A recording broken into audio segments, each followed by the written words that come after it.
What's up? Ghost Fictions is here, and we're back again. This is the part 2 of a story where Izuku became the Dark Slayer Vergil Successor. But before we start, please consider subscribe to the channel and give this video a like. Don't forget to check the description for more informations, and support the amazing author Armored Lord 1115 for writing this story. Now, let's get into part 2.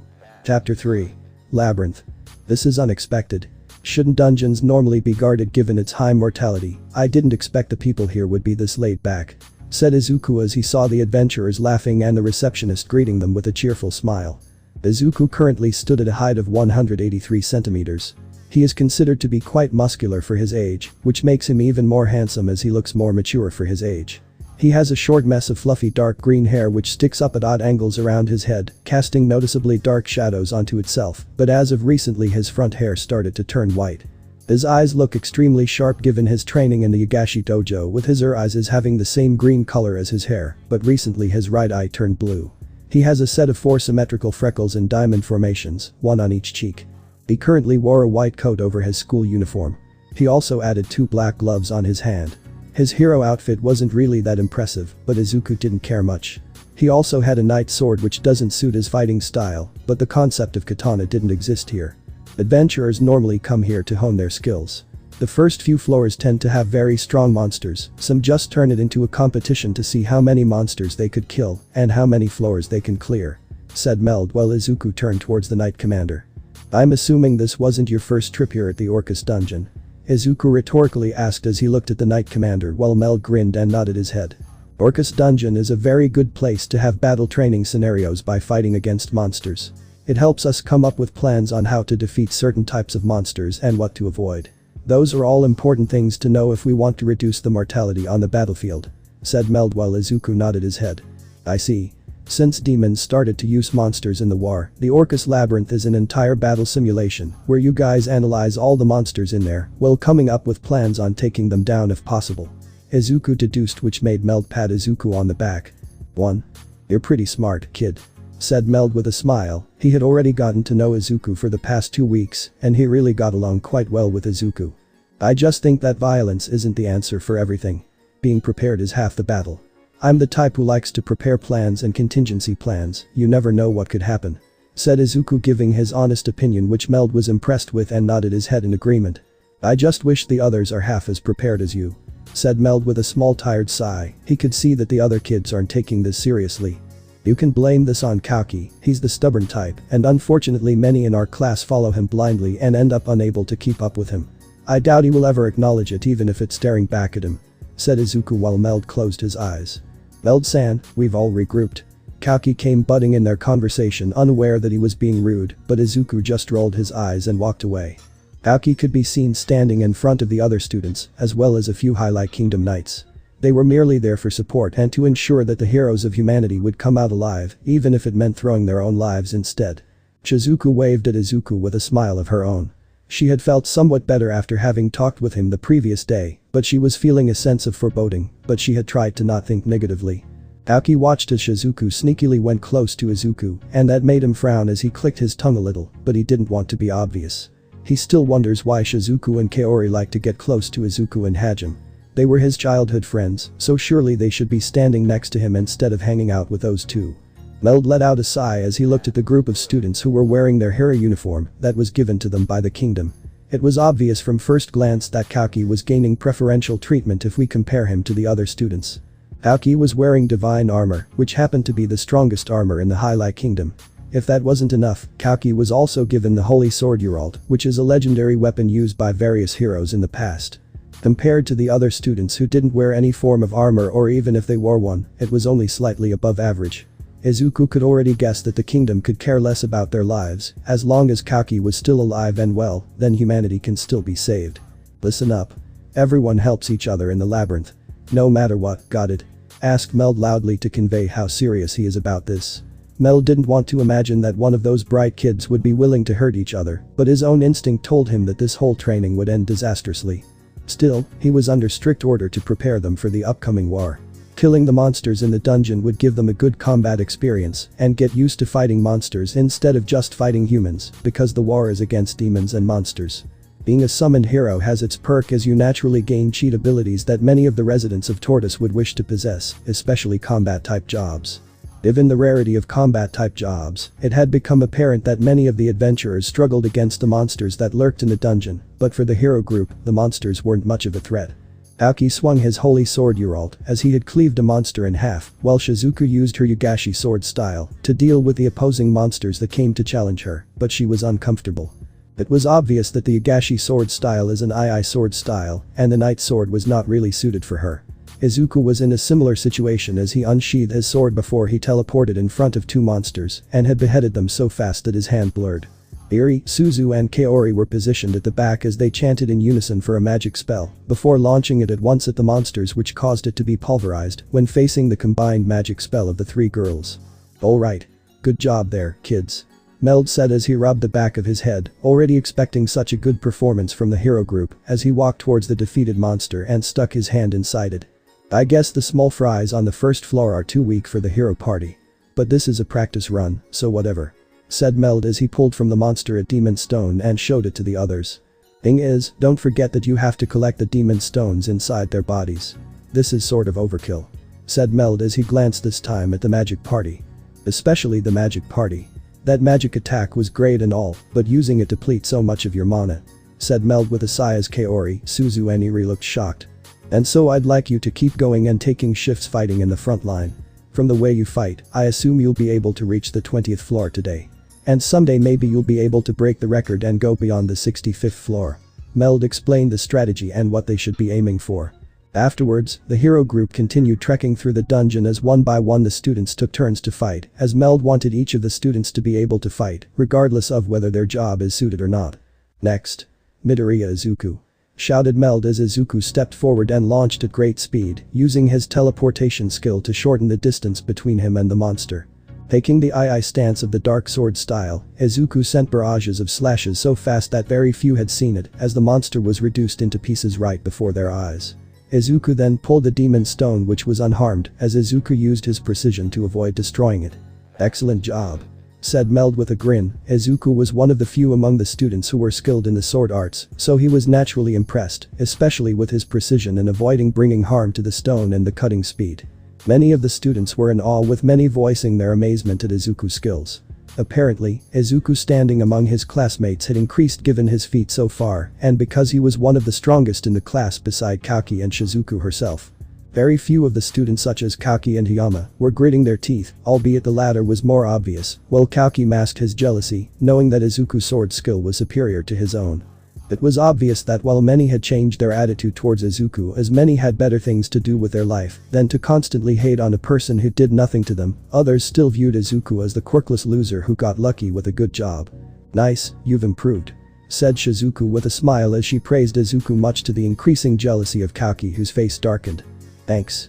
I think you also did great yourself," said Izuku with a smile, which made Shizuku blush lightly as the group continued before encountering a wolf-like monster. Everyone could easily defeat it, but they decided to weaken it greatly to the point that the wolf-like monster was barely standing on his own feet and was bleeding. "Next. Nagumo Hajime," shouted Meld as Hajime walked towards the monster with his short sword raised as he looked at the monster with a somewhat pale look, since he didn't know if the monster would try to do a desperate attack. After all, a cornered animal is the most dangerous, which is why Hajime was hesitant to get close to the monster. The wolf-like monster only looked at the human who was approaching it, knowing that it can't defeat him. "How about it? The others have weakened it for you so you can give it the killing blow. I know your class isn't a combat one, but you still have to know how to defend yourself," said Meld with a smile as he encouraged Hajime. "Thanks for the consideration," said Hajime with a sweat drop as he walked and kneeled towards the defeated monster. "It looks so weak, but it's still not dead. Well, just to be safe. Transmute," said Hajime as he placed his hand at the top of the monster's skull, which caused the monster to slam on the ground, its body completely frozen. Hajime took this opportunity to stab repeatedly at the monster's skull, killing it in the process as Meld looked intrigued and amazed. Hajime looked quite pale at seeing the monster brain matter oozing out. He used transmutation to freeze his foe and then deliver his killing blow. "I didn't think that synergists have abilities that can be used for combat," Meld thought as he finally decided to review his thoughts on what other combat abilities a synergist has. "Alright, return to the back row and recover your mana with a magic vial," said Meld as Hajime returned back and drank his own vial as he voiced to himself how he was still alive and not dead. Everyone's done already? Okay, prepare yourselves, we're going to the next floor. Said Meld in surprise at seeing that the students were still ready to go to the next floor. That was good, glad to see this little trick can be useful when in battle. Said Izuku as he patted Hajime's back while the latter chuckled awkwardly. Well, at least I can be of some help. Said Hajime, feeling somewhat better that Synergist wasn't completely useless, although it was inconvenient to have to make contact with the enemy to freeze them. Kaori obviously walked towards the two as she waved happily at Hajime, who looked at her tiredly and clearly embarrassed, if his slightly tinted cheeks were any indication. I did ask you to protect me yesterday, but having you stand nearby to watch me is kinda embarrassing. Said Hajime while Kaori looked rather shocked at what Hajime had said. After all, Hajime had his pride as a man, and so Kaori attempts to protect him as it is already hurt. Izuku chuckled somewhat, but suddenly he started to sense hostile intentions directed at both him and Hajime. He glanced at Hajime to see him noticing as well as he looked quite pale and looked around him, as if trying to discern who had directed such hostility. Izuku didn't really like where this was going. He had been feeling the sense of foreboding from the previous day, and this feeling increased today, especially whenever he and Shizuku are talking. He knows that a lot of boys in their class are jealous of his relationship with one of the school idols, Shizuku, but he didn't think that their hostility would be so much that they would want him dead already. He let out a sigh. He knew this training exercise would end up badly for him and Hajime as well. He glanced at Shizuku, who was unaware, but he could guess that she was also feeling that something was wrong. He decided that if something were to happen to him, he might let Shizuku know so that she could find the culprit and be careful. He would want her to get revenge for him if that were to happen, but he wouldn't want to endanger her life. The hero group had finally made it to the 20th floor. Kaki didn't miss the opportunity to show his skills as a hero chosen by a hit and impress the other classmates including Shizuku and Kaori, as he wanted to wow them. 1,000 feathers soar in the heaven they arrive. Heavenly swing, shouted Kaki at the end as he swung the sword in a vertical fashion with such speed that the monster ended up being bisected. The other students started to praise Kaki for defeating a 20th floor monster as Kaki stood with his back turned against the monster and arm crossed as he smiled charmingly. Izuku and Shizuku shook their heads in disappointment, clearly unimpressed with Kaki's reckless and flashy behavior that could endanger their lives, but they doubted Kaki would ever care, or he would naturally just deflect all his involvement. There goes the last monster.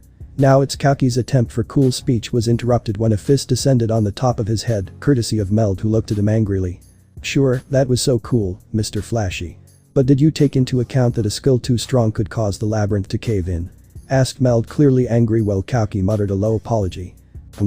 Kaori looked upward as she noticed that the skill used by Kaki had resulted in a portion of the roof of the dungeon to fall, which revealed a very beautiful and shiny crystal. What is that crystal? It's so shiny and sparkly. Asked Kaori as she turned towards Meld, who looked at the crystal, clearly recognizing it. Oh, that's a Grant's crystal. And a big one, at that. That's rare. Commented Meld, the last part mostly to himself since finding Grant's crystal is very rare, but most would use it for a ring.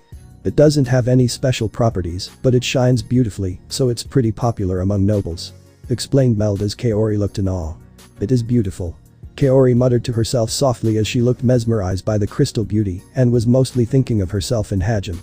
And yup, that was the last one, so we're done here for today. Everyone, let's head back. Ordered Meld as most of the students started to move back to return to the surface. I'll take it for you, then. You want it, don't you, Kaori? Asked Yama as he gave a cocky look at Kaori, whom he was trying to impress before he started to recklessly climb the wall. Yama-kun, don't. Shouted Kaori as she didn't really want the crystal, but Yama had just assumed and recklessly charged towards the crystal to take it, which made Meld finally notice. Fool. Don't act on your own. Shouted Meld upon noticing Hiyama climbing the walls for the crystal, but Hiyama ignored the warning. Calm down, it's not even that high. Said Hiyama nonchalantly, refusing to get down even when Meld called him to come down. That's not it. Get down this instant, I told you all before that this labyrinth could have dangerous traps in it. Shouted Meld back, but Hiyama just ignored as he continued to climb, quickly approaching the crystal. Yeah, whatevs. It's just a stone. Said Hiyama, rolling his eyes at the warning made by the Knight Commander. Noisy old coward. Thought Hiyama, annoyed by Meld's attitude towards him as he only saw a stone, one that Kaori happened to like, so that was worth a risk in his book. See? Easy peasy. Said Hiyama as he reached the crystal and grabbed it, which started to glow, showing that it was a trap. It's a trap. Let go of that stone right now. Shouted Meld, but Hiyama was slow in the head and didn't notice until a magic circle appeared underneath each and every member of the class. The thing is, the magic circle that appeared happened to be the very same one that had originally transported them to this world, something that many had noticed. The glow of the magic circle died down and revealed that they were teleported to what appeared to be a stone bridge. What is that black circle? Kaki wondered out loud as everyone noticed it as well and looked at the magic circle activated before a horn made an appearance and later the body of a demonic beast. Upon realizing the threat that is facing them, Meld decided to instruct the other kids to make their escape. It was obvious that the demonic beast was way out of the league of the group at their current level. "You kids, turn back and run away," ordered Meld while Kaki looked at him with shock, having realized that Meld might attempt a final stand to keep the beast busy. "Fool. Just do as I say. That's a behemoth. Even the strongest party that had ventured into the 65th floor couldn't put a dent into it. You have to run away while I hold it here," shouted Meld as the students started running away from fear. Izuku clicked his tongue as he too retreated. He didn't like doing something so cowardly, but he can't be selfish and endanger the rest because he wants to help Meld. "Wait, there's a black circle ahead, too," shouted Shizuku upon seeing that another dark magic circle appeared in their running direction before out of nowhere, skeletons started to appear cornering the student.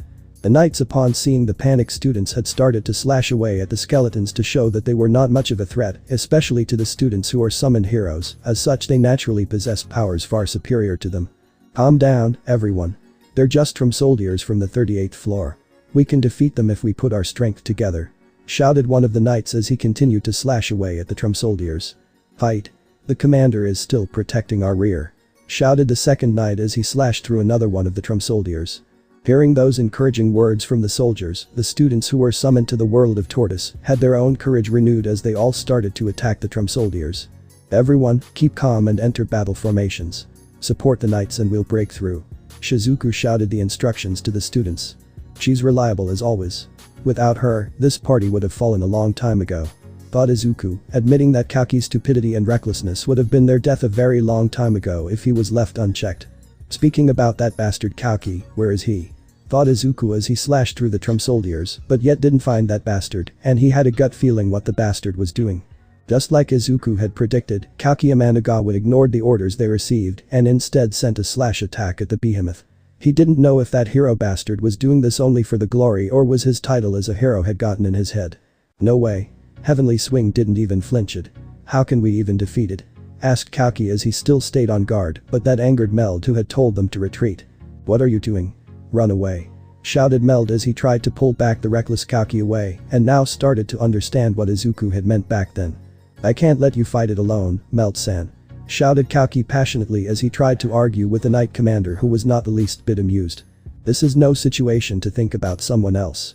I can't let any of you die," shouted Meld as this was his responsibility to protect the future heroes that will save humanity from their fate, even if it meant sacrificing his life. Izuku was getting pissed off at seeing this. He was tempted to go there and beat the living daylight out of that fucking deadweight. He was surrounded by imbeciles that made him regularly question everything. His hair was slowly starting to turn more white, something that Shizuku, who was worriedly glancing at him, had noticed and looked back to see what Kaki was doing and now understood why he was angry as she too started to get very annoyed by this. "Amanagawa-kun, let's retreat for now," shouted Hajime as he returned to drag Kaki back or at least convince that bastard to help with defeating the soldiers. "It's chaotic back there. We need you, leader," said Hajime once more as he swallowed his own annoyance to convey the next words. "There's nobody as strong as you, Amanagawa-kun. We need you to lead us. We need a strong leader to light the way. Stop thinking about yourself and look at your friends," shouted Hajime once more, which surprised Kaki. Being told that he was needed by the others had definitely pushed the right button in him. For someone like Kaki who is drunk on his own title as the hero of Tortus, it made him smirk internally as those people need him. That meant that not even Izuku, whom he disliked for hanging around Shizuku, could get the job done. Even Hajime, who he also disliked for hanging around Kaori as well, was a weakling and admitted his own incompetence to him. "Then what about that beast? We can't leave it alone, either," shouted Kaki. He wasn't concerned in the least. If anything, defeating the behemoth would get the others to recognize that he was a hero. By defeating a beast that not even powerful adventurers, not even Izuku could defeat, would further show those people who's the strongest in the party. Why he was instead chosen as the hero and not someone like Izuku. Maybe this will get Shizuku and Kaori to also realize that hanging around those two won't be good for them when they can be with him, a dependable and strong hero who is going to save this world.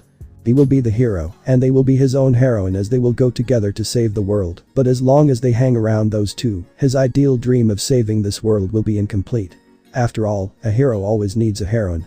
I have an idea, said Hajime with his one arm crossed to his chest and with conviction in his eyes, as he was ready to buy some time for everyone else in order to ensure everyone makes it out alive. Taki frowned, not liking this one bit, not because Hajime was risking his life for everyone else, but because he believed that Hajime was trying to take away his glory as a hero. Nagumo is weak. If I can't bring that thing down, then that deadweight would get himself killed. This might be good for me. If he dies, then Kaori won't have to hang around him and won't be dragged down with him. Kaki thought hard in his own head before he smirked internally. He was aware that Kaori would be devastated with Hajime's death, but that's because she's naturally a kind person. He will swoop in like a hero and then comfort her. In such a vulnerable state of mind, Kaori would lean onto him and become dependent on him, hence solidifying in her head and heart that he was the hero. He was the main character of this story. He will probably come up with some lie like how Hajime would want this, and that to get her to comply even more with him. Izuku, Hajime, Ryutaru and all those people aren't the main characters of this story. They were just side characters or supporting characters whose only purpose in this world is to make him shine brighter than anyone else in here. This is the only privilege they will ever receive from him. Even if they die, they'd be honored to have been a stepping stone for his amazing quest to save this world and become its hero. This made Kaki internally grin at the thought. He had first thought that Hajime was useless and a deadweight, but that quirkless nobody had his own uses to him, which would help boost his status as a hero. He will also have to get rid of Izuku while he's also at it. He doesn't like how that deadweight has gained such a good power, and he may be even more of a threat to his ambition. After all, heroes at one point have to sacrifice those around him in order to shine the brightest. Those around him are expendable aside from the very few like Shizuku, Kaori, Ryutaru and very few who are part of the main cast. Be careful then, said Kaki, but he didn't mean any of his words as he wanted Hajime out of the picture as soon as possible. I will, now then go, said Hajime, which made Kaki annoyed that he was ordered around but complied. Sooner that deadweight would be out of the picture and he will be a distant memory. Chapter 4. The Pit of Hell. They're endless, shouted Shizuku as she slashed through the Trumsoldiers that seemed to be endless and doesn't seem to decrease in number. If anything, it looked like it was increasing in number. Shizuku. Behind you, shouted Ryutaru as he saw Trumsoldiers trying to attack Shizuku from her back, only for the Trumsoldiers to be diced in pieces courtesy of Izuku, who had her back covered. I've got you covered, just focus ahead of you and I will protect your back, said Izuku while Shizuku smiled clearly, happy to have Izuku have her back. Thanks, Izuku-kun, said Shizuku as she had started to slash through the Trumsoldiers until a light slash attack was aimed at the Trumsoldiers and took many of them down. Izuku jumped back since the attack was also aimed at him. He turned to glare at Kaki, who feigned ignorance at the fact that he also tried to take him down in that attack. Be careful where you send your attacks, you fucking jackass, shouted Izuku. This world is already bad for his health. He was never this short-tempered, but those people continuously test him and are pushing his buttons. Are you alright, Shizuku? Everyone, sorry for being late, shouted Kaki as he turned to look at Shizuku, ignoring Izuku's words. Shizuku on the other hand was not happy. She had clearly seen that the attack was also intentionally aimed at Izuku. She didn't think that Kaki had it in him, but she was now getting worried that Kaki may be the one who is planning something sinister towards Izuku. Listen to me. We need to cut our way through here. Till our exit is secured, the behemoth is to be confined. The magic unit is to immediately go to Commander Meld and follow his instructions. Kaki was quick to give orders. Nagumo will hold back the rear, we will provide protection, said Kaki, which naturally shocked Kaori and Izuku, who looked back worriedly at his friend's reckless behavior. Leave the forward to me. We have to defeat these monsters and secure the exit. I will cut open our path, shouted Kaki as he raised his holy sword Uralt and pointed it towards the Trumsoldiers. Merciful God. With this hit, let all sins be forgiven. Might of heaven, shouted Kaki as he sent a large blast that took large portion of the many Trumsoldiers. Now. Attack, shouted Kaki upon creating a path for the other students, while Izuku grunted but decided to comply for now for the safety of others and to get back to Hajime and help him. Think you can do it, boy? Asked Meld as he looked back at Hajime, who gave a nod full of conviction, ready to protect his classmates. Yeah. Shouted Hajime as he waited for everyone to give him the opening needed to go forward with his plan to ensure everyone can make it out. You're allowed just this once. Attack with all your might, thought Meld in his head as he held against the behemoth, ready to protect the students and give them the necessary opening to restrain it as he continued to battle it. Now. I'm counting on you. said Meld as Hajime proceeded to rush towards the behemoth, and despite his own fear, his conviction as well as motivation to protect others was strong enough to numb his fear completely. Okay. Transmute. Shouted Hajime as the wall of earth appeared from the ground and restrained the behemoth, but it's simply not going to be enough to do the job. Magic unit, are your preparations ready? Attack the behemoth together as soon as the boy retreats. Shouted Meld the orders while at the same time, Kauki had slashed through a group of Trum soldiers, clearing a path for their escape. Boy. It's ready. Shouted Meld as Hajime looked back and started to run towards their direction, retreating for now. Yes. Run, boy. Now start the mystic chant, shouted Meld, upon seeing that the behemoth had started to move as well towards them, while Izuku rushed towards Hajime, ready to also assist him in the escape. Many attacks were aimed at the behemoth as Izuku teleported a few more times to reach towards Hajime and grabbed onto him, ready to also teleport as well, but his mana was low at the moment, so he needed to do it quickly. Don't worry buddy, I've always got your back, said Izuku, while Hajime had smiled at seeing that Izuku will always be there for him in those times as he started to teleport them back to the others, but two other people had different plans for them. Suddenly two different attacks had changed direction and hit them both at the same time as it shocked everyone present except the perpetrators as the ground underneath them broke as a result and they started to fall. Izuku clung to a part of the ground while at the same time grabbing Hajime before he too could fall deep. Izuku had been taken by surprise by such a surprise attack, but he should have expected this. Hold on to me, Hajime, said Izuku as Hajime in fear gripped into his hands, tightly afraid of falling deep in the pits just like anyone else would, but also he was frozen since he knew that someone tried to kill them. That's when Kauki had appeared running towards them as he grabbed onto Izuku's hand, looking like he was going to pull the two upwards, but Izuku knew that Kauki had other intentions. It could be seen clearly in his expression. Don't worry you two, I will save you both, shouted Kauki loud enough for the others to hear, but he realized that one will soon try to help him pull those two up, and this is a once-in-a-lifetime opportunity to get rid of them. The Managawa-kun, pull us up, said Hajime desperately but hopeful that he and Izuku can be saved, but yet he was unaware of what the bastard hero had planned as Kauki looked at them menacingly and with utter disgust.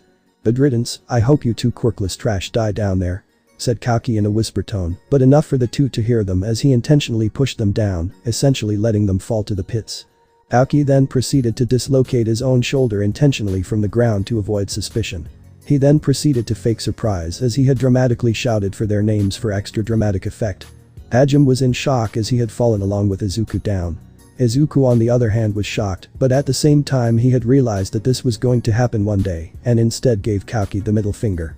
Kauki, why the hell did you let them fall? Shouted Meld as he caught onto Kauki, who was faking pain as some went to check on him and saw that he had dislocated his shoulder. Meld-san, Amanagawa-kun had dislocated his shoulder. He may not have been able to support both their weights on his one hand, said one of the students who was convinced that Kauki didn't let them fall intentionally. I'm so sorry. I failed them, I couldn't save them. Kauki had started to fake his tears as he hunched on the ground and slammed his hand repeatedly on the ground for more dramatic effect. He was aiming for their sympathy, and just like he had wanted, the students and other soldiers had started to look away, feeling bad for him, knowing that it must be hard for Hiro-sama to watch his classmates and friend die before his eyes. Unfortunately for Kauki, 3 people had seen what he did since they were close to him at the time of his betrayal. The first to see him was Shizuku, who had her suspicion of Kauki's due to his earlier attack at the Trum soldiers, in which he had intentionally aimed at Izuku in the midst of confusion and chaos. She was shocked. Her body was trembling as she realized that Kauki, whom she at least thought highly of despite his annoying habits, had tried to kill both Izuku and Hajime. She thought he was at least honorable to not do something so underhanded and treacherous, but her assessment was wrong. The second person to see Kauki's betrayal was Kaori herself.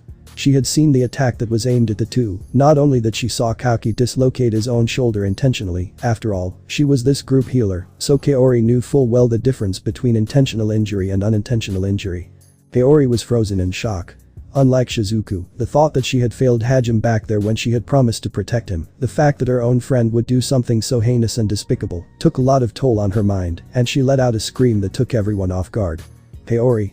Shouted Shizuku as she caught Kaori, who started to scream before she fainted in her arms.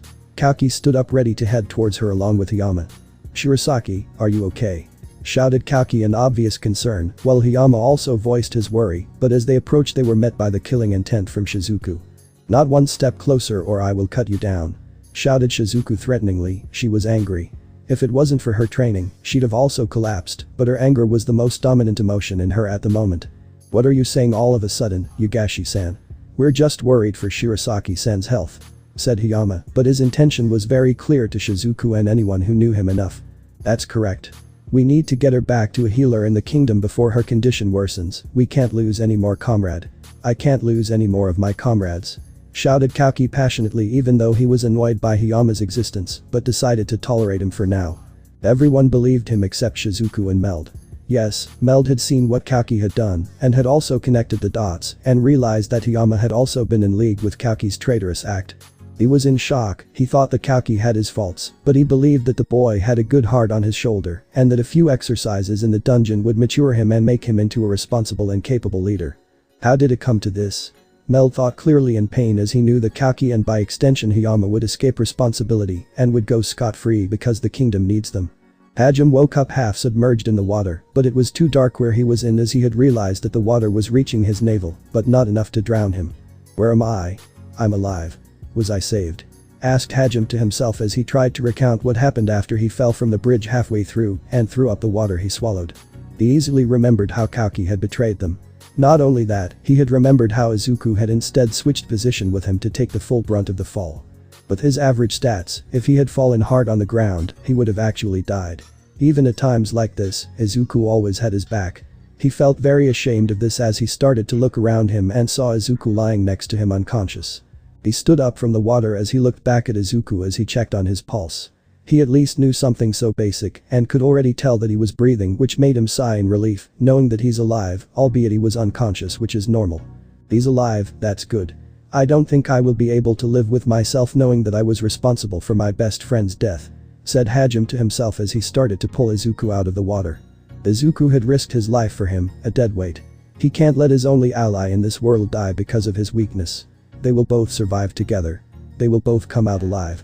Anyway, I must move forward. I have to get us both somehow back. My body hurts all over. I'm saved for now thanks to Izuku, though, said Hajime as he started to drag Izuku's body with him. It was difficult to carry Izuku with him, especially with his own injuries and Izuku weighed on him, but Hajime was many things, but he was not a person who'd just leave a friend behind, especially someone who had saved him many times in the past. It'll be fine. We'll surely be fine, thought Hajime to himself as he dragged both himself and Izuku with him, as he placed Izuku's arm around his shoulder to walk, albeit it was hard. Luckily, there was a Grant's crystal which due to its white glow, it had helped him see where he was headed to. It was good since he now can navigate around. He looked at Izuku once more and froze a little. Instead of being met with Izuku half green half white hair, he was instead met with pure white hair. Since Izuku's eyes were closed, he can't see if Izuku's eyes also changed color, but he could already guess that his other eye must have turned blue as well. His hair had fully turned white. Now that I think about it, it's not just his hair, but also his entire appearance that has changed. He had gotten taller and more muscular, thought Hajime as he realized that Izuku looked like a different person all completely. The only reason he knew this was Izuku was because of the clothes he was wearing and the knight sword that remained sheathed to his hips, but then he looked forward only to see a hideous looking rabbit. Our rabbit. Such large legs, it looks so hideous, said Hajime only to fall on his back suddenly as a wind attack almost killed him. Hajime hit his back on the wall behind him, while Izuku fell to the ground like a log. What a shell, if I get hit by that, I don't stand a chance. This monster is clearly not from the surface. Another powerful monster, as the behemoth, Hajime thought, clearly panicked. He tried to dissuade the rabbit from killing him with his hand, but the rabbit wasn't going to listen and went on the offensive, which Hajime closed his eyes expecting to die only for him to open his eyes and saw the rabbit caught by a large hand. What? It stopped, said Hajime, but reality was far from being kind to Hajime, who saw a large bear easily towering over him, rip the rabbit apart that was a few minutes ago trashing him around before eating it. Hajime was horrified as he made the mistake of letting out a horrified scream, which caught the monster's attention, who had just recently finished eating the Kickmaster rabbit, and before he could realize it, Hajime found his left arm cut off due to a claw attack. Hajime didn't realize what happened until he saw his left arm a few feet away from him and let out a cry of pain as he realized that he just lost his own arm as the claw bear had taken his arm and started to munch on it, causing blood to spill from its mouth. My arm, shouted Hajime in clear agonizing pain. He had just been crippled.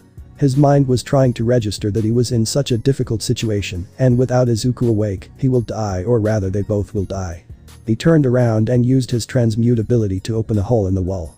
He tried to drag Izuku with him, but he didn't know if he could because the claw bear would reach him quickly. The claw bear had sent a slash attack towards the two, but before anything could happen, the attack was blocked. Hajime looked behind him in shock as he saw Izuku awake with the night sword used to shield them. "Izuku!" shouted Hajime in clear shock at seeing Izuku awake, and he felt glad. Maybe Izuku can help, but he didn't know if it was possible given how powerful the monster is. Unfortunately, the night sword had shattered from the attack, but that didn't deter Izuku, who looked at the claw bear with his cold blue eyes. Monsters like the claw bear are instinctive creatures. It realized that before it was a monster or more like a demon. "Your sight is repulsing," said Izuku, and faster than the claw bear could react, it was bisected in two as its two halves fell on both opposite sides. The gooey disgusting blood of the claw bear pooled all over the ground. The katana was in his right hand, but it wasn't just any normal katana. Instead, it was a legendary katana wielded by the legendary Sparda before it was later passed down onto his son Vergil Sparda. This was the Yamato, a dark forged katana. "You okay there, Hajime? Or maybe that was a bad question," said Izuku as he realized that Hajime had lost his entire left arm and was crippled. "Izuku, thank God you're alive. I thought we're going to die. I thought I'm going to die from that monster," shouted Hajime, feeling somewhat hysterical at the near-death experience. "You need to rest. We can't continue with your current state, so use your own transmute and make a shelter inside. Well, I will protect you for the time being, so go rest," said Izuku while Hajime didn't complain. He proceeded to use the transmute repeatedly to go inside the wall, but as a result, he had fainted after creating a big enough shelter. Izuku made sure to check up on him to prevent any complication, but as he realized that it was just mana exhaustion, he relaxed somewhat. He turned to the monster that he killed. He still had questions in regards to the katana that had appeared in his hand, but he felt like he knew the katana, like he had been wielding it his entire life. The name Yamato rolled in his tongue. He knew instinctively how powerful it was. Nonetheless, he was betrayed, or rather they were betrayed. He had expected that would happen at one point. He still thought that Kaki at least may have some honor, or at least may take being a hero seriously, but to do something like that was unforgivable. Society always labels people either as heroes or villains. Heroes used to be a title granted to those who perform good deeds without expecting anything in return, while villains are people who are just selfish and enjoy hurting others. But not all heroes are good people. Neither villains are bad people. Kaki was a hero, but yet he betrayed them. Kaki tried to kill them, and that made him a lot more angry, especially his words before he kicked them both into the abyss. "Good riddance, I hope you two quirkless trash die down there." It had always been like that. People with good quirks are always the ones who are favored the most by others, despite some of them being absolute trash like Bakugo, who made his entire childhood a living hell. Izuku knows that even if the kingdom were to actually learn about what Kaki had done, they will probably let him go scot-free. If anything, they will probably try to justify his action because he is the hero. Since he didn't have a fancy job like Kaki, he will probably be labeled MIA or dead. This made him realize that heroes in his world aren't really so different. He was sure that the higher-ups of the hero society are covering up for some of their favorite heroes just because they're important, just like Kaki will have his crimes covered. This was an eye-opening experience. Aside from Shizuku as well as Kaori, he wasn't that particularly close to any of his classmates. If anything, he tolerated a large number of his classmates because he had no choice, being quirkless and all. He was grateful for getting a good job, but he still didn't want to be involved in this stupid war. He tried many times to get the other students to realize what they're getting involved into, but they chose to listen to Kaki than to listen to him. How typical of them, they were just mindless sheeps who listen only to their betters, albeit their so-called better is a complete moron who could care less about any of them and would probably sacrifice them like how he did. Why should he return to them? For the past few weeks, Izuku had realized how bad the situation was. He also realized how stupid his classmates were aside from Shizuku and Kaori. All of them were excited to be heroes, thinking they were going to become main characters. Even someone like Bakugo, for all his aggressiveness and harassment, he actually had a working brain in his head and would have realized the severity of the situation and planned something out to ensure he returned back to his world. He could already see Bakugo saying something like, "Save your own selves, you fucking extras. You can all just drop dead, why the hell should I help you extras?" This was what Izuku had imagined Bakugo would say to the Pope if he were asked to help save the world from the demon race. Bakugo was definitely not going to accept being a puppet. That aside, this world was Tortus and not Earth. He was no longer in Japan, and that meant that the laws of his old world did not apply here. He wants to go back home to see his mom, who must be worried about him. He doesn't care about this stupid world. He will side with no one but himself. Those who want to side with him are more than welcomed as long as they don't hold him back. Speaking of holding him back, he looked back and with his superhuman sight, he was able to see Hajime sleeping. Hajime is weak, but that doesn't mean he can't get strong. If they're going to get out, Hajime will need to start pulling his own weight, but nobody can get strong this quick, especially Hajime, who has only average Tortus stats for him, but there is a way, a very risky one. Monsters weren't attacking him at the moment, they probably realized that he was far stronger than them, but for his plan to work, he needed to kill the many monsters down there. Using his own super enhanced senses, he located his first monster, which was a Kickmaster rabbit, hiding behind a large rock trying to blend in, but upon just realizing that it was found, it only looked at him in resignation. Down there, it was survival of the fittest. The Kickmaster rabbit realized that it wasn't going to come out alive. Izuku touched Yamato, faster than it could react, its head was cleanly cut off, and it was sent flying towards a wall. A gooey liquid, which was its blood, had pooled down from its head, staining the ground, but he didn't care much. Izuku lifted the dead Kickmaster rabbit and threw it towards the dead claw bear before he started to walk in the direction of another monster. He didn't need to take long to find it, as its large size made it easy to notice. This one was rebellious, as it generated electricity around its own body before it fired it towards him, which he let hit him. The twin-tail wolf looked in a little bit of anticipation, only for him to come out unscathed, albeit his clothes were torn. "It's useless," said Izuku bluntly, which made the monster freeze, realizing that its attack had no effect on the demon that stood before it, and surrendered as it was bisected in half faster than it can react. Just like with the Kickmaster rabbit, a gooey blood also pooled down on the floor, as both its halves fell on both opposite sides. Izuku hardly cared, as he dragged half of it back to where the other monsters were. "That's good. Now this is up to Hajime to decide, but in order to survive down there, he will need to take the risk," said Izuku to himself. Hajime was crippled, and adding on to his stats, he won't survive even with his help. He started to use Yamato to cut the monsters into small pieces of meat. Luckily, he is very much capable of using fire magic, so he will cook it for Hajime so he can eat it. Normally, this should kill anyone, but the ambrosia inside is going to help increase Hajime's survival. If Hajime wants to return home, he will need to abandon his humanity completely. Taking those pieces of meat, he had walked inside the hole that Hajime had created and sat inside, as he placed the meat safely somewhere close to him, before he pulled several small mana vials from earlier. "It's a good thing that I'm naturally paranoid," said Izuku to himself. He had brought quite a few mana vials with him because he knew he can't trust the others from his class to not do something so outrageous and stupid.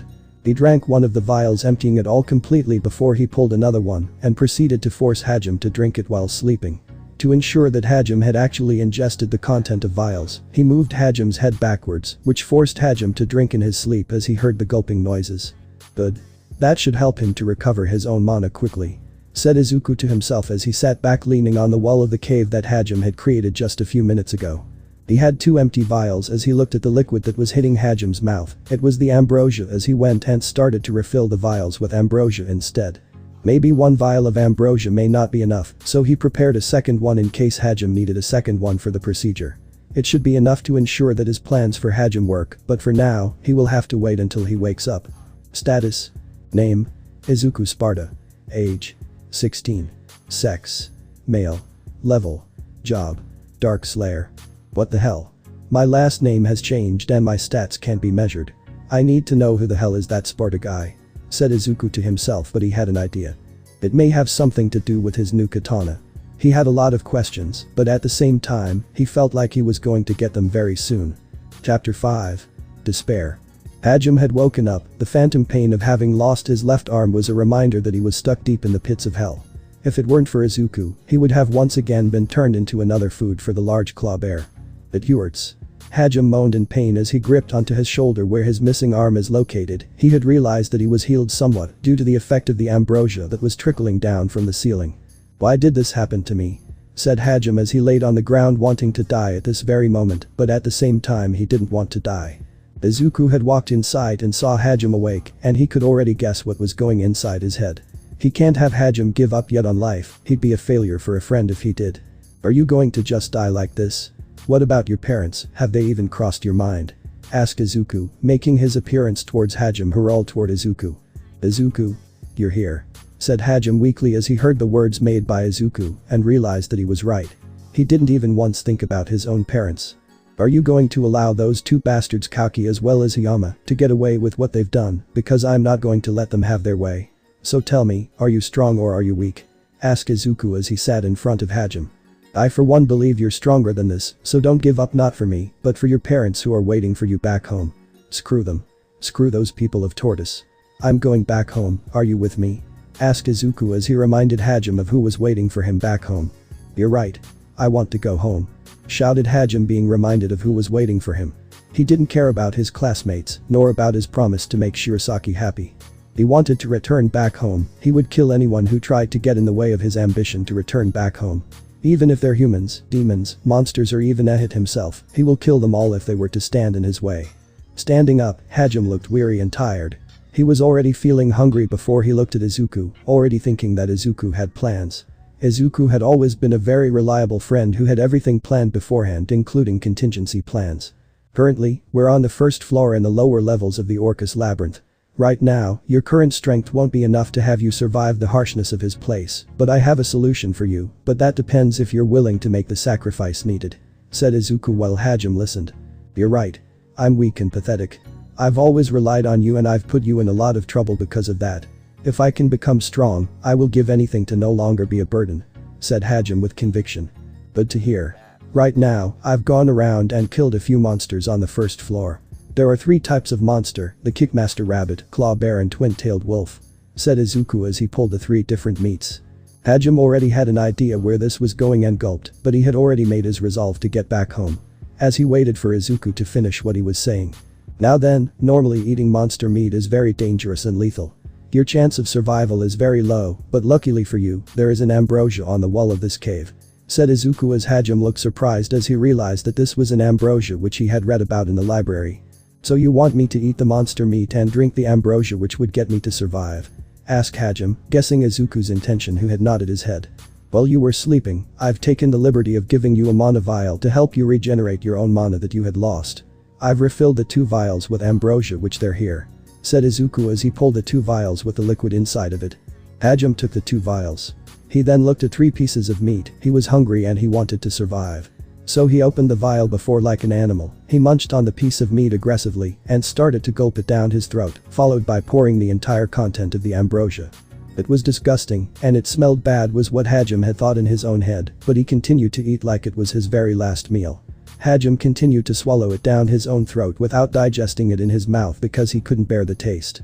Suddenly, his body started to feel like breaking as he had started to scream in pain and agony and fell on the ground hunched over. Thanks to the ambrosia, it had healed his tearing body, but then his body collapsed and spasmed again as his body broke and healed repeatedly.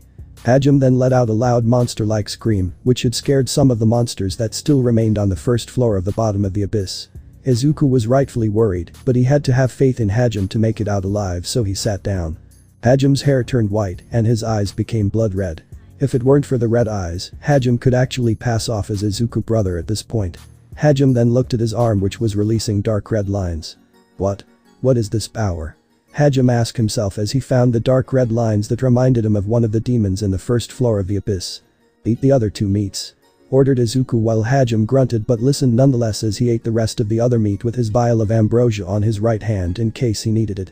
"This is disgusting," said Hajime, not liking the taste nor the smell, but he had started to tolerate it. Luckily, he didn't need the ambrosia because he had a stomach capable of now digesting monster meat. "I know. Now, catch," said Izuku as he had thrown Hajime's status plate that had fallen a little bit earlier when he was escaping. Hajime had easily caught it in his one hand and opened it to show his new stats. Status plate. Name: Hajime Nagumo. Age: 16. Sex: male. Level: 17. Job: synergist. Strength: 300. Vitality: 400. Defense: 300. Agility: 450. Magic: 400. Magic defense: 400. Skill: transmutation, mineral appraisal, magic manipulation, iron stomach, lighting field, air dance gale claw. Language comprehension. But Hajime was baffled by the skills he now had, including the increase in his stats, which before was only just at level 2, but now he was easily level 17. He raised his hand, finding the purple electricity dancing in his own hand, but he couldn't shoot it out like the thunder. Instead, it was just an ability that allows him to gather electricity in his body, and realized that this must be a skill from one of the monsters that Izuku had killed down there while he was out cold. Then he started to use the second new skill, and started to move around at fast speed around the small cave, and grinned as he realized how fast he had become, and it made him happy before he had sent a blade of wind with his hand that caused a part of the wall to be destroyed. Those skills belong to those demons, then that must mean eating demon flesh grant me special ability that once belonged to them," said Harem as he then looked at Izuku, who nodded his head with a grin. "Those monster bodies hold magic. By ingesting their flesh and meat, you will naturally absorb the magic that the demon body holds. You're also now a half-human, half-monster hybrid, so that should make up for your crippled state," said Izuku while Harem grinned a little. "I feel even stronger. I guess it was worth the risk," said Harem, as while his action was suicidal and not sane, but he was willing to make the risk to survive and no longer constantly depend on others to save him. "That aside, before we try to leave this floor, we first need to have you create a weapon in order to fight. You should be able to create guns and the like if you try," said Izuku while Harem was reminded that he needed a weapon at the moment.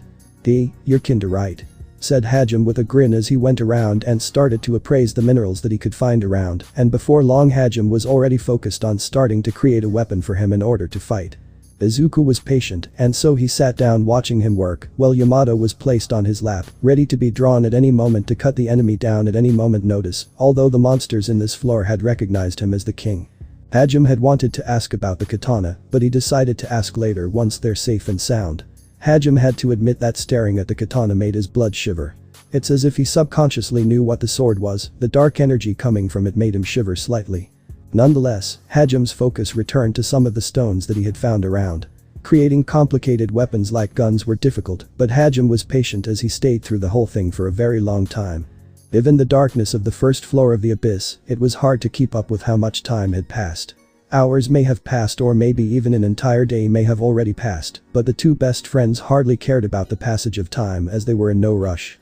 Harem throughout the whole process had never eaten or drank water, nor did he sleep. For Izuku, he didn't have the urge to eat, nor did have the urge to sleep, so he just sat there watching Harem with keen interest as he saw how many times Harem had failed.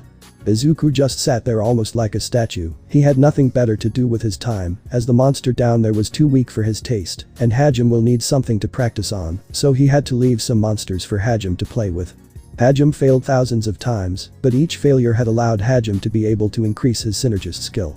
This was dedication. Nobody can just sit like this staring at a stone intensely. Nonetheless, Harem had completed his weapon. Approximately 35 centimeters in length, with 6 chambers on the cylinder, the large revolver was dubbed as Donner. Donner was created using Tor stone, which is the hardest and toughest stone of all minerals that Harem had appraised so far. Harem used it to create the gun frame and bullets. Inside the gun, Harem put in a combustion stone that he turned into powder.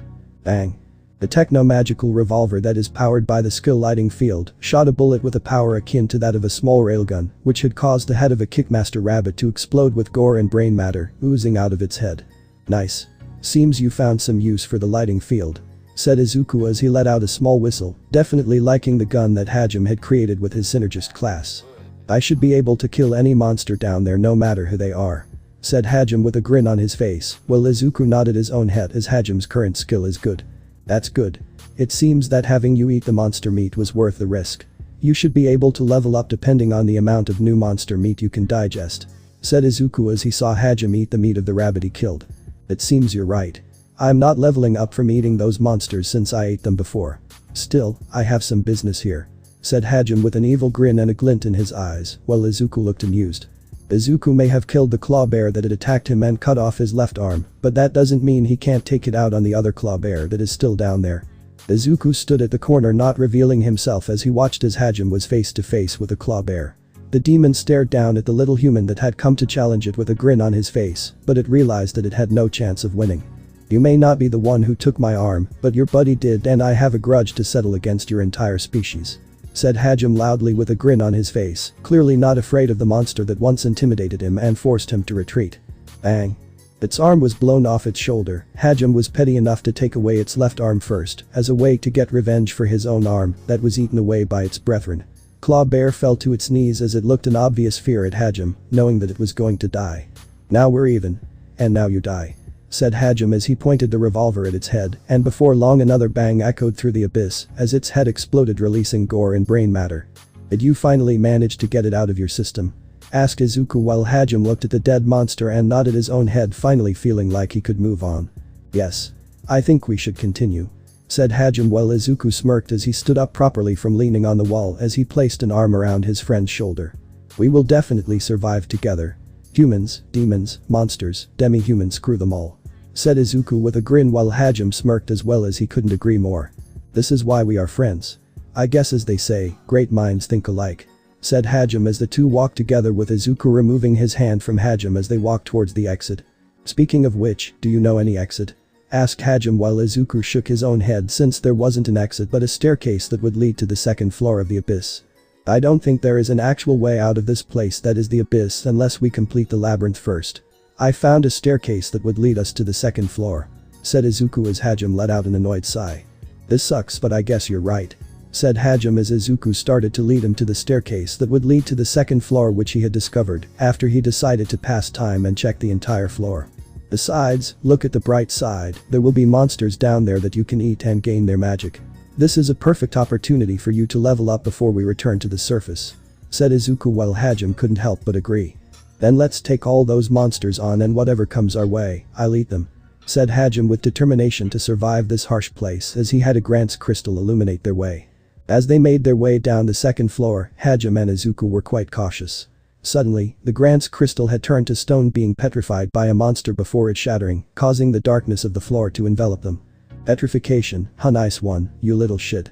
Shouted Hajime as he realized that his left arm started to get petrified only for him to drink a vial of ambrosia which stopped the petrification.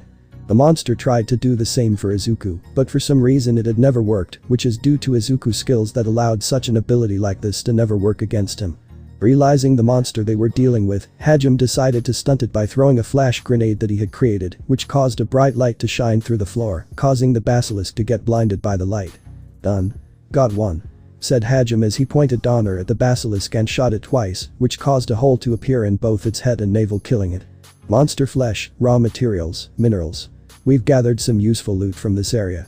Said Hajime with a smirk as he looked at Izuku who just threw some of the things he also found around the floor. You're gonna eat? Asked Izuku as he looked at Hajime who nodded. It's been a haul since his last meal, not to mention he was currently grinding trying to level up as quickly as possible. Yes. Let's at base first and make some food here. Speaking of which, Izuku, I've never seen you eat once. Said Hajime as he pointed out that Izuku had never eaten or slept. I don't need to eat or sleep. Said Izuku calmly as Hajime was confused. He was still under the impression that Izuku is still human like him and will need to eat and sleep. Izuku tossed Hajime his status plate which he caught it clearly confused by this, but Izuku motioned for him to look at his stats which he did and was surprised by what he saw. What the? Did your status plate get broken? It says here your last name is Sparda and not Midoriya. I never knew that. Said Hajime, confused by this since he didn't remember this being there before. When my hair and eye color started to change, I've been having recurring dreams about two white-haired individuals with blue eyes. The name Sparda was often repeated in my dreams, but I never told anyone because I was just confused. Said Izuku while Hajime listened in surprise. Now, I'm certain that this wasn't just a normal dream. I'm still clueless about what is Sparda, but I feel like I will get an answer to my question very soon. I'm possibly now immortal due to my skills. Said Izuku while Hajime looked once more at the skills. Well, it doesn't matter. And maybe it's good you don't eat monster meat, don't want you to already be too broken as it is. Said Hajime with a wry smile while Izuku smirked. Don't worry about that, my accelerated healing should take care of any hunger. Said Izuku while Hajime nodded his head as he started to cook the monster meat he had collected. The day's menu for Hajime was grilled basilisk, roasted six-legged cat, and broiled shotgun wing owl. They were laid on a broken wall and were heated. Hajime was treating the monster meat as if it was a high-class steak from a high-class restaurant. Still, it's good that we got ourselves an ambrosia crystal. This should make our journey down the labyrinth a little bit easier. Said Izuku as he looked at the crystal while Hajime was eating the meat having gotten used to its bitter taste. Such nerve. To accuse our hero Sama of treachery is unacceptable, Knight Commander Meld. The Pope's voice boomed through the throne chamber as he looked down at the kneeling commander. It was a few minutes that Meld, along with Kaki, Shizuku and Ryutaru, had given the report of what had happened at the labyrinth, including the trap that leads to the 65th level, which was the deepest level ever reached. The king and Pope Ishtar had decided that the death of both Hajime and Izuku should be covered so as to not decrease the morale of the people of this country, and the other group of heroes were made to stay silent. Shizuku was gritting her teeth throughout the whole thing as she heard how the king and Pope had wanted to cover up the fact that Izuku and Hajime could possibly be dead as she glared at Kaki from the corner of her eyes who was acting nonchalantly. After they left, Meld had decided to report what he saw, the fact that Kaki and Hiyama had attempted an assassination at both Izuku and Hajime in the midst of chaos. It shocked the king that something like this would happen, but the Pope had different thoughts on the matter. I would not dare make such a light accusation. I'm not the only one who witnessed their treacherous act, as Yugashi along with Shirasaki had been both witnesses to the act being committed," said Meld, trying to reason that he didn't have anything against the hero. "This is concerning," said the king. He didn't expect this to happen. Kalki had struck him as a very charismatic young man who was going to lead their race to victory against the demon race. "Are you implying that Ahitsama had chosen wrong?" "We do not know the reason, but I'm sure Hiro-sama had his own reasons. The synergist boy had average stats common in our world, and the other is an anomaly, and his own transformation is concerning," said Ishtar with a stern look. It was true. Hajime had average stats common in Tortus, and he couldn't even create proper weapons. As far as things go, he was useless and wasn't fit to be part of the hero group. His death was nothing more than collateral damage, but it was a necessary sacrifice for the sake of humanity. Izuku had obviously concerned him the most, as his transformation was quite ominous and mysterious, and as such, he believed that the hero had got rid of him in order to prevent a future tragedy at the hand of the boy, who could be a demon in disguise. He's obviously trying to justify Kalki's actions as just. This is just wrong.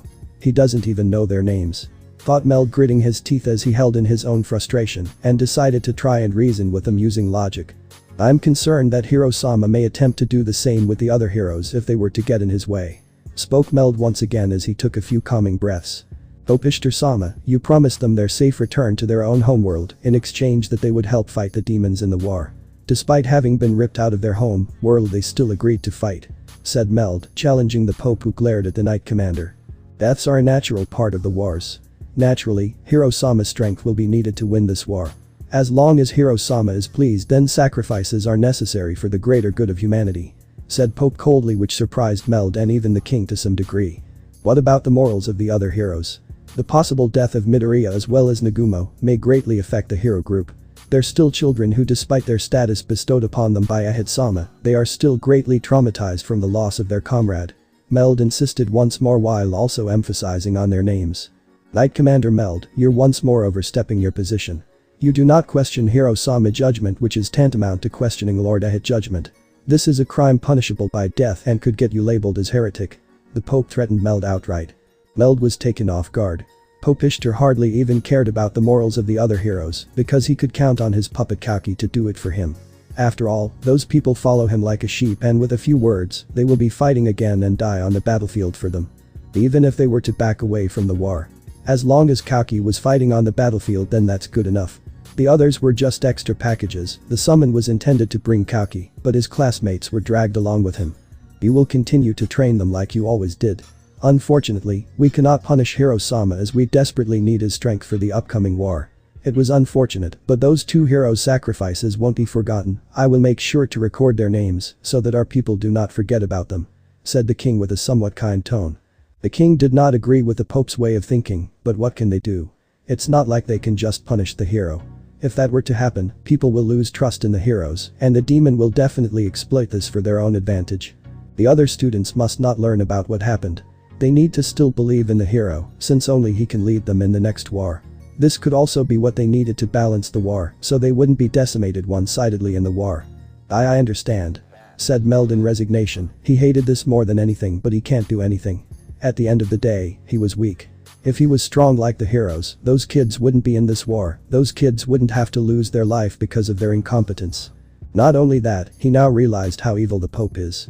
He didn't even bother knowing the names of those two that died.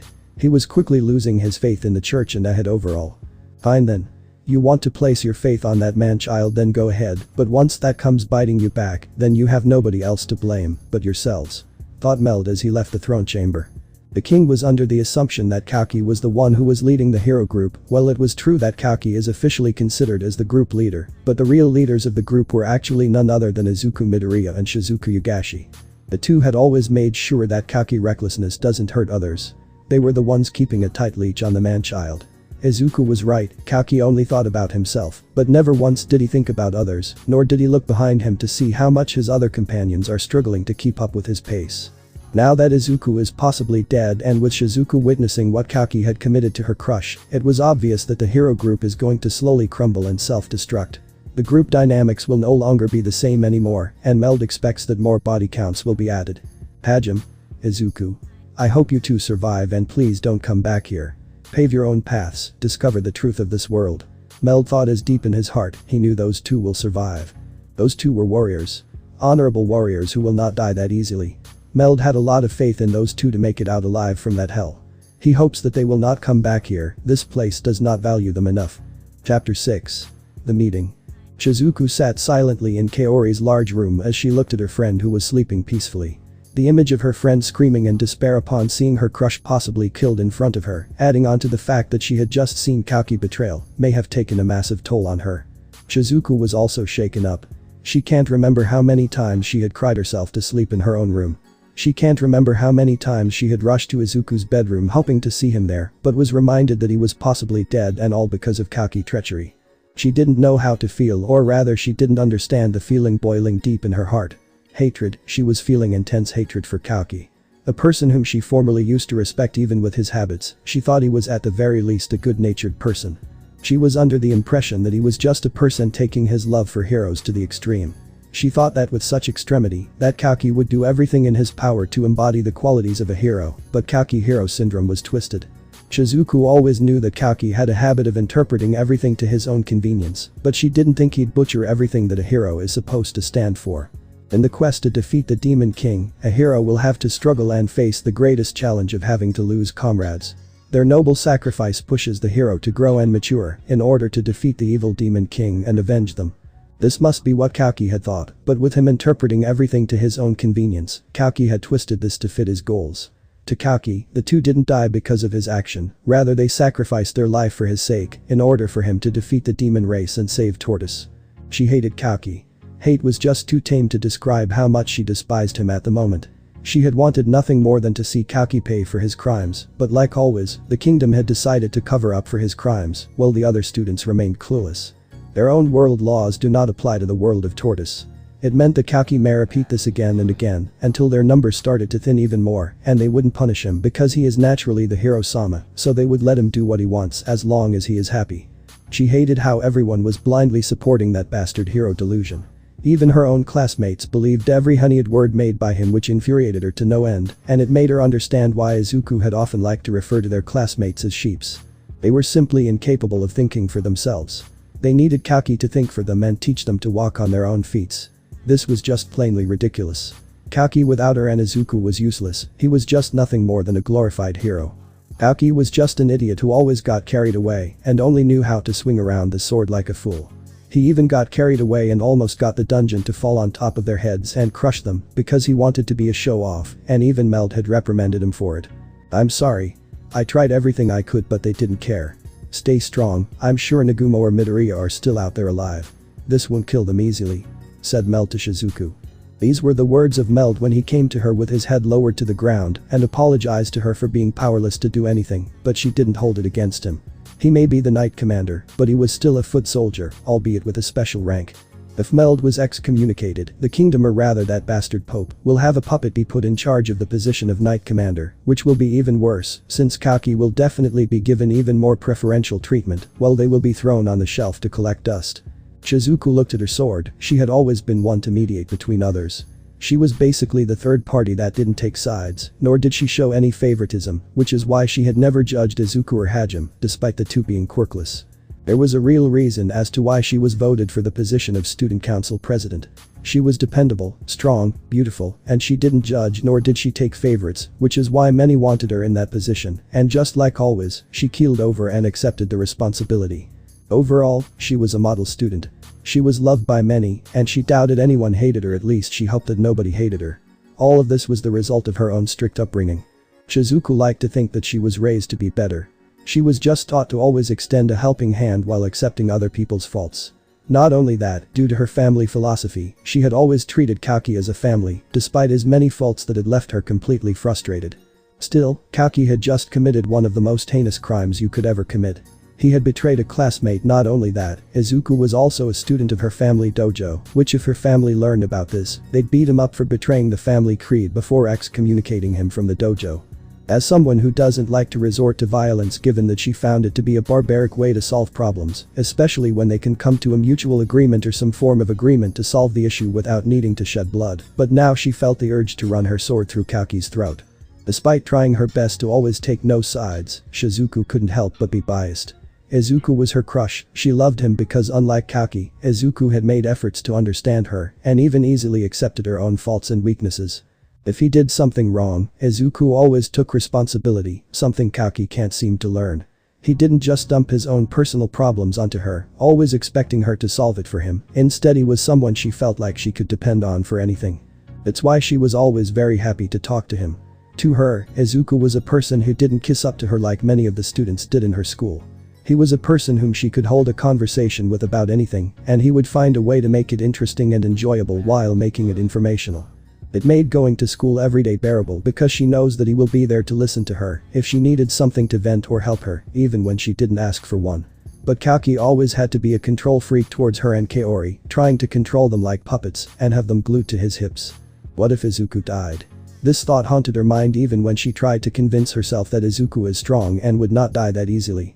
Izuku is naturally a very strong-willed person and would survive no matter what.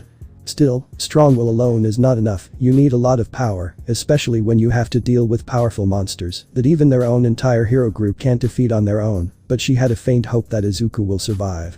To her, Izuku was always a fighter. No matter how much the world tried to drag him down repeatedly due to being quirkless, he always crawled his way back to the surface with his sheer will and tenacity alone.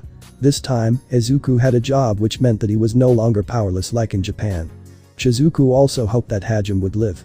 He was a good person whom she viewed as a friend, not to mention, his death will naturally devastate Kaori, who is deeply infatuated with him. Not to mention, nobody should die like this alone in the deepest pits of the labyrinth being used as food for the monsters down there.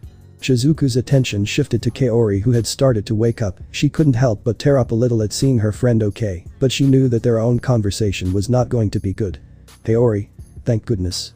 Said Shizuku in a softer voice as she grabbed her best friend's hand on her own, while Kaori smiled while laying on the bed. Hey, don't cry. Said Kaori in a softer voice as Shizuku gripped Kaori's hand and brought it towards her chest as she assisted her to sit up properly on the bed. How are you feeling? Asked Shizuku as she watched as Kaori slowly sat up properly on her bed, already dreading their conversation, knowing that she will have to probably tell her of the current status of Hajime and Izuku. I'm okay. Just a little tired. Said Kaori. Her mental breakdown definitely drained her quite a lot, so even when she had slept for 5 days, she felt mentally tired. You should be well rested, you've been asleep for 5 days. Said Shizuku, which definitely surprised Kaori when revealed that she had slept for this long and tried to recall what happened. For 5 days. What happened? I remember we were down the labyrinth fighting, and then Kaori tried to call, but Shizuku was quick to interrupt her, not wanting to talk about what happened as she feared the Kaori mental health might deteriorate once more. Hey. Are you thirsty? Asked Shizuku as she stood up and started to slowly pour water on the empty cup, trying to prolong the inevitable. What happened after that? Where is Nagumo? He's okay, isn't he? We did save him, right? Talk to me. Demanded Kaori desperately as she realized that Shizuku was trying to avoid answering her. Kaori knew that Midoriya fell along with Hajime, but to her, Izuku was strong enough that she doubted he'd be in harm. She imagined that Izuku, with his ability to teleport, may have managed to make it back to the surface along with Hajime. They're gone. Said Shizuku, closing her eyes with tears spilling out. She felt as if a wound in her heart had reopened with those questions. You're wrong. That can't be true, no. Said Kaori, denying that the two may have possibly died. She wasn't particularly close to Izuku, but she knew that Shizuku loved him just like she loved Hajime. Careful.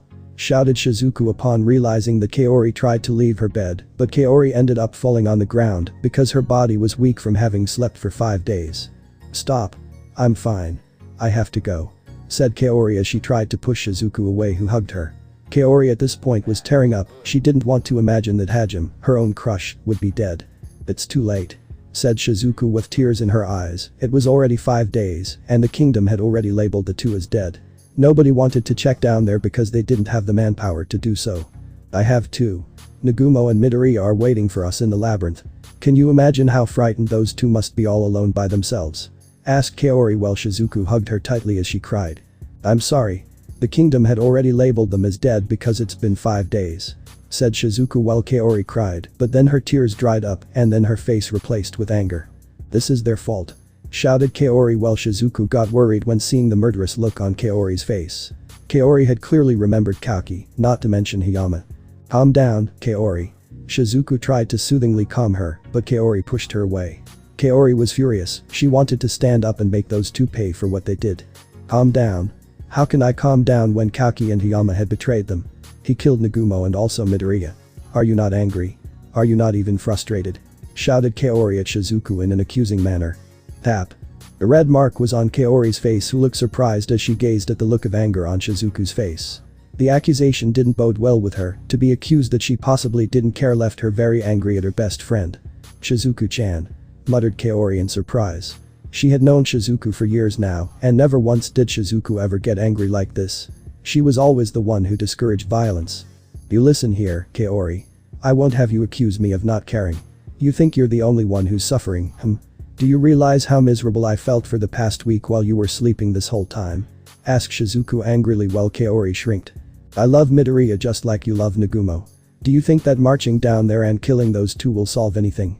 Do you think I've never thought of killing Kaki and Hiyama for what they had done? Asked Shizuku while Kaori lowered her head. Let me tell you what happened. The king and the pope were already told by Commander Meld what happened. They don't care, Kaori. They were making excuses for him and justifying his actions. Shouted Shizuku while Kaori was surprised. But why? Kaori asked, feeling upset and angry, but this time she didn't lash out at Shizuku, realizing how wrong she was to accuse her best friend like this. Because Kaki is the hero. Hiyama is also part of the hero group and they don't want to lose any more pawns to use in their war. They called Nagumo useless for his synergist class and called Midoriya suspicious because of his slow change in appearance. Said Shizuku, who started to calm down. We were effectively told to just stay quiet about their deaths because it would lower the morale of the people. Kaki and Hiyama's betrayal were covered as well, only you, me, Meld knows what actually happened. Said Shizuku while Kaori was angry and hurt. This is horrible. I hate this world. I hate Amanagawa and Hiyama for doing this. Said Kaori. Her feelings were mutually shared by her best friend Shizuku, who also disliked this world and those that robbed them of their crush. Whoa, what the Harem shouted in surprise as a shark-like monster tried to bite him off, but the issue is that despite his ability to sense presence, the monster was somehow able to bypass his sensory ability. For Izuku, he was the only one who had sensed the attack coming. Drawing his katana sword Yamato, the shark was bisected while in midair as it fell on both sides, impacting the water. I expected this would happen at one point. It's like leveling in a game where each level increases in difficulty with the enemies, or the monster in our case becomes far stronger and immune to certain skills. Izuku commented in a nonchalant tone. While Hajim's new revolver Donner was definitely quite good with a firepower equaling that of a mini railgun, but Izuku was undoubtedly the fastest from the two of them. He can already draw his sword so fast to the point that it almost looks like he didn't even draw it in the first place. We will need to be careful, but first I need to know how that thing managed to bypass my ability to sense monsters. Said Hajime as his mouth opened in obvious hunger while Izuku rolled his eyes. Be careful there, we don't need you to become fat. Said Izuku in a sardonic tone while Hajime gritted his teeth and got a veins throbbing in his head at the jab made at him. Fuck you. Shouted Hajime, but the two broke out into a grin. They were just messing with each other. Besides, it also helped keep their sanity intact given how depressing this place is. Hey Hajime. Said Izuku as he looked at his friend who was chewing on the monster meat while letting out incomprehensible words before looking at him in confusion. With your mother being a mangaka, if we were to return back home, why not have her make a manga about the two of us? I bet that thing will blow off more than any isekai novel out there. Said Izuku with a smirk while Hajime blinked a few times and grinned. Boo. I could already see my mother doing this regardless of our wishes. You remember the many times she instigated conflicts just to get inspiration for her manga. Said Hajime, remembering his mom's habits while Izuku snickered since he was there when it often happened. I remember. Still, we should come up with a name. Let's see. I level up by eating monster meat. This could definitely work. Said Izuku, making an obvious jab at Hajime, who had to admit that he liked it. Or we could do something like crawling out of the abyss with even more cheat ability, said Izuku, while Hajime liked it even though he would never voiced it out. Or maybe we could go with something like Rifureta. From commonplace to world's strongest, said Izuku with a grin, while Hajime found this to be a very suitable title for their story. Let's think about that later. Said Hajime while Izuku nodded his own head in acceptance, and before long they continued down the floors killing monsters and the likes, while Hajime continued to level up. Status plate. Name. Hajime Nagumo. Age. 16. Sex. Male. Level. 49. Job. Synergist. Strength. 880. Vitality. 970. Defense. 860. Agility. 1040. Magic. 760. Magic defense. 760. Skill. Transmute.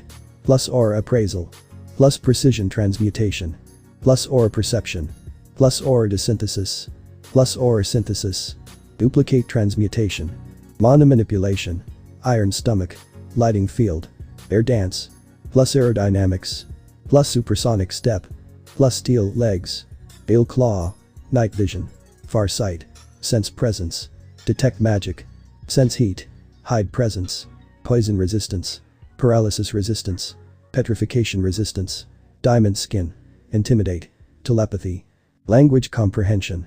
You're definitely a cheat character, Hajime, said Izuku with a small grin as he pointed out the abnormal growth in Hajime's stats from just level 2 to level 49. Says the guy who never even ate, drank nor slept all this time. That's not to mention, ever since that katana came out of nowhere and you were so broken that even your status plate can't even measure your power, so if anyone here is a cheat character, then it's you, said Hajime accusingly at Izuku. Touché. Yamato in itself is unfair considering how broken it is, said Izuku while Hajime noted in his head the name of the katana. Yamato, huh? So that's the katana's name, something about it makes my skin crawl, said Hajime, which surprised Izuku since he didn't know that the katana put Hajime on edge. It probably has something to do with my last name Sparda. I've been having that dream about those two white-haired guys with blue eyes quite a lot, even before the whole labyrinth ordeal, but I couldn't come up with anything other than I might be a descendant of whoever that Sparda guy is, Izuku explained, which surprised Hajime. Hajime didn't know about this since Izuku never told him, and that made him frown a little, but he could understand that Izuku didn't want to worry him or creep him out by how abnormal it is. Let's think about this later, we're now at the 50th floor, said Hajime as they looked at two large double doors with two statues next to it. Okay. What the hell's this? Asked Hajime, wondering why there were doors this time around when they've never seen one before when they were going down.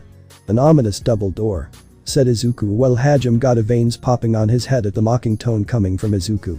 Bantering like this can be nice at times, but pisses him off. We've descended floor after floor. This is the first time something like this appeared, said Hajime while Izuku nodded his head, understanding where he's coming. We have already cleared up to 50 floors.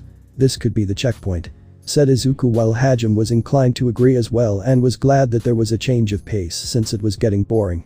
Hajime tried to push open the door, but suddenly a rumbling sound was heard as they saw the two unmoving statues start to come to life as two very large monsters towering over them and being just as large as the two double doors had stood up. Izuku breathed in as he moved himself in a position that of the II style, but that was just the Dark Slayer style, as he saw one of the monsters towering over him and bringing his fist back as if ready to punch him at the moment. Judgment cut, said Izuku as he unsheathed his sword before he sheathed it again, causing one of the monsters to be diced to pieces as many slashes appeared in the air. The other monster was already shot in the head by Hajime, causing its head to explode with blood as it slowly fell to the ground, causing dust to pick up from where they fell. As the two guard monsters were defeated, it had become too apparent that inside may be something important. That's just easy, said Izuku while Hajime nodded as Izuku opened the door and the two proceeded to walk inside. It was dark, but Hajime night vision had allowed him to see around him, while Izuku was naturally equipped with a very sharp eyesight to see everything with even greater details.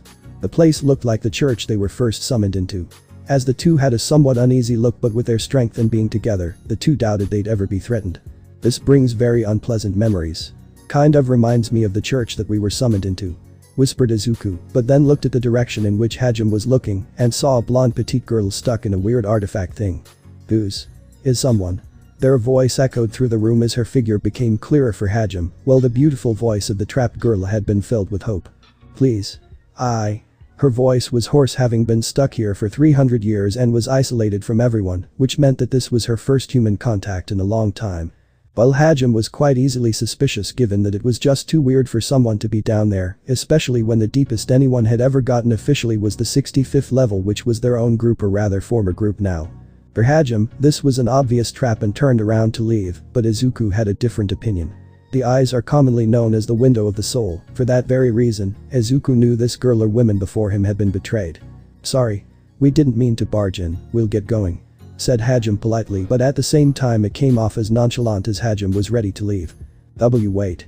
Help me. Please, I'm begging you both, the beautiful blonde girl begged, but Hajime's heart was unmoving at the pleading of the little girl, as he was still convinced this was a trap. We'll help you, said Izuku, decided to put an end to this, which surprised the girl and most importantly Hajime, who narrowed his eyes at this, clearly just as confused. Izuku, what the hell, man? This could obviously be a trap set by the dungeon itself. Not to mention those two monsters outside were definitely keeping her inside for a reason. Harem expressed his paranoia, while Izuku had to agree that it was indeed something to be suspicious about. This is not a trap, I'd have noticed immediately if that were the case. The two monsters outside were probably meant to keep her sealed here. Besides that, I could see it from her eyes. She's like us, she was betrayed, so I will help her, said Izuku, which surprised the two even further. Thank you. Thank you. The girl couldn't help but tearfully express her own deepest gratitude towards Izuku, whose appearance became clearer to her as he teleported in front of her, placing a hand on the artifact. What if you were wrong? What if that was a trap all along? Said Harem, who couldn't help but get a little bit angry and annoyed by this, as he didn't like his friend's recklessness. You have my back, don't you? Besides, the artifact she's sealed into has sucked away her magical power to such an extent that even when she's released, it's doubtful that she could fight to begin with, said Izuku, having sensed the amount of magic being sucked from this girl. TCH, fine then, I will listen, said Harem, finally deciding to put his faith in Izuku. It's not like Izuku had ever been wrong when it came to his intuition about matters like this. Thank you. The beautiful girl couldn't help but thank Izuku so many times, her tears were welling up with even more tears at the realization that she was being freed. It's fine. I will definitely help you, so bear with me a little, said Izuku with the best smile he could muster, which made her blush, and then suddenly her eyes flashed pink suddenly, and so did Izuku, whose eyes flashed pink. What was the just now? My heart is beating rapidly, Izuku thought, with his own cheeks dusted red as he felt like he was just in a trance, but managed to break out of it quickly. Izuku placed his own hand on the artifact, sealing the girl away, and started to pour magical power into it, with the intention to overload it with the sheer force of his magical power. The girl couldn't help but be in awe as she felt the amount of magical power coming from this one person, but she could also sense the dark magic that would normally scare anybody, but to her, she was not scared of him, as she only felt warm, as if his magic power was enveloping her in a gentle embrace, telling her that everything was okay. Why would she be scared of the person who was freeing her? Not only that, why would she be scared of her soulmate? To think she would zing in a place like this that was supposed to be her hell. She blushed more as she admired him, with her heart beating harder.